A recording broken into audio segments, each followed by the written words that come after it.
It's farmers getting indebted, being locked into a debt trap in 2 or 3 years, being so deeply steeped in debt that they can't pay back, their land is taken away, and they end up committing suicide. So the official figures for farmers' suicides of India are 291,000. This is Grudowski of WeAreChange.org, and I'm joined by the one and only Dr. Shiva, a physicist, a very renowned social justice worker who's been doing tremendous work for a number of years now. Now, Doctor, can you tell us about the effects of seed modification in India? Well, from the mid-80s, the old chemical industry decided that if they were to genetically engineer seeds, they could then take patents and establish monopolies and extract royalties by claiming they had created something new. But globalization also allowed them to enter domestic markets and buy up local companies or lock them into licensing arrangements, which in effect meant all opportunities for having diversity in alternative supply were destroyed. Seed replacement was another aspect of destroying farmers' own seed supply. The impact, of course, has been very clearly felt in the cotton sector in India. India has been the home of cotton. We got our freedom through cotton. Gandhi pulled out a spinning wheel. I pulled out the seed, inspired by Gandhi's spinning wheel, to deal with these monopolies. Since '95, when these monopolies started to get built because of the new WTO rules, what we've seen is a concentration of control on the seed supply, beginning with cotton. In '97, '98, there was an attempt to introduce GMO cotton, but it was illegal. Our laws didn't allow it, and I sued Monsanto. So it was delayed. But they had started to buy up and lock in Indian companies in any case.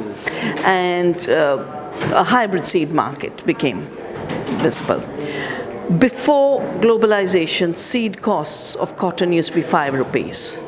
Monsanto's GMO cotton seeds cost 17,000% more. Wow. In addition, they are not bred for that area. They're not bred for rain-fed agriculture. So they fail more frequently. They're supposed to control a pest called the bollworm, but they're creating new pests, aphids, jacids, armybug, mealybug, requiring more pesticides, and the bollworm itself has become resistant, so they are now putting 2 toxic genes of Bt, selling it at higher costs. For them, the failure turns into a success in marketing. And what we witnessed beginning in these cotton areas is farmers getting indebted, being locked into a debt trap in 2 or 3 years, being so deeply steeped in debt that they can't pay back, their land is taken away, and they end up committing suicide. So the official figures for farmers' suicides of India are 291,000 since 1995. These are figures up to 2013. More than 75% of these suicides are concentrated in the cotton belt. Do farmers in India have a choice, or does the GMO crop kind of take over other natural seeds? Do they have to buy the GMO seeds? Can you explain the situation that's happening? The situation in America is that Monsanto signs contracts with individual farmers. Farmers here are large, and locking farmers into contracts is the way they collect royalties. And the figures for US is $10 billion annually of royalty collection. In India, the farms are tiny, our farmers are small, 80% are less than 2 hectares.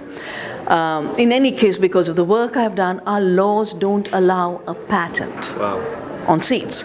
But they still collect a technology fee. They just give it a new name. I'm fighting a case right now in the High Court of Andhra Pradesh. They call it creating a technology trait. And therefore we can charge what we want to, and no law of the land should work. The destruction of the freedom of the farmer to have seed is destroyed through 3 means. The farmer's own seed is destroyed through seed replacement, and in the early days, videos making the seeds look like they were being brought by our divinities and our gods and our saints. So farmers don't have a seed supply. The government mysteriously stops to work, and that's the case also in this country. The universities are not generating any public varieties anymore.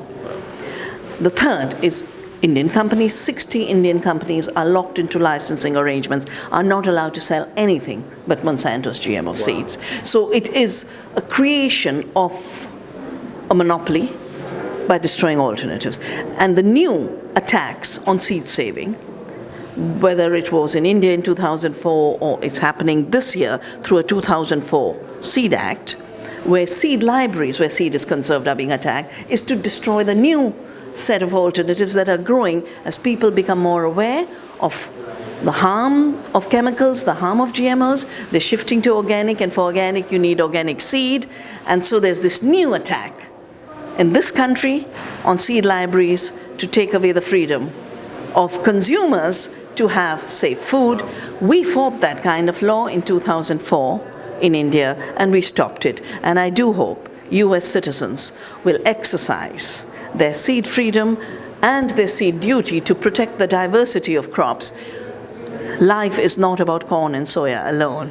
You do need variety, you need diversity, and you need it even more in these periods of climate change. But most importantly, seed was not invented by Monsanto. All intellectual property rights related to seed is a fraud, it's a scam, and it's in the name of technology.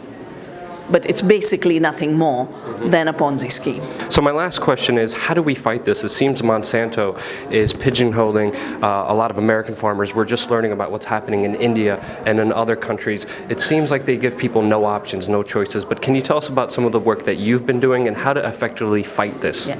So the work we've been doing through Navdanya, the movement I've built up in India, and the seed freedom movement that we've built up globally, is first to save every seed. Not just for ourselves, but as a duty to the earth. If we are to practice earth democracy, if we are to practice living on this planet as part of the earth community, then protecting biodiversity is a primary duty, and that's why we must save seeds. But saving seeds is also a food security requirement, because if we don't have diversity and resilience, our food systems are going to collapse, with monopolies on the one hand and climate havoc on the other. The second thing we do is link the seed to food systems that give us healthy food and don't destroy the planet, which is ecological agriculture. After all food begins as seed. And if you've got to have good food, you'd better have good seed. The third thing we do is recognize that these are manipulated laws. Just like genetic engineering manipulates an organism, with it goes manipulation of democracy and law. And we've learned from Gandhi, we learned from Martin Luther King, that unjust laws cannot be obeyed if we want to be free. Racism had to be put to an end through civil liberties movements, which included civil disobedience.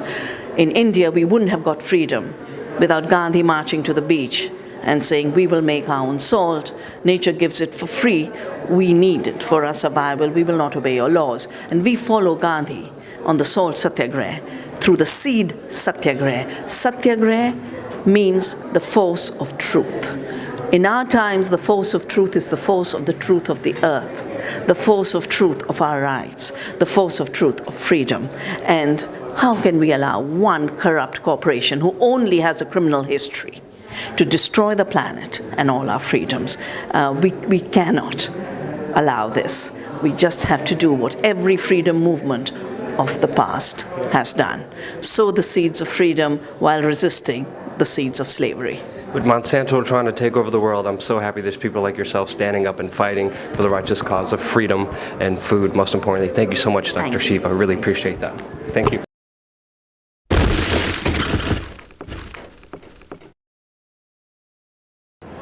If you stand your ground and be authentic in your voice and say what you believe, they can never shut you up. They can try to intimidate you, as happens to us all. Many times. They can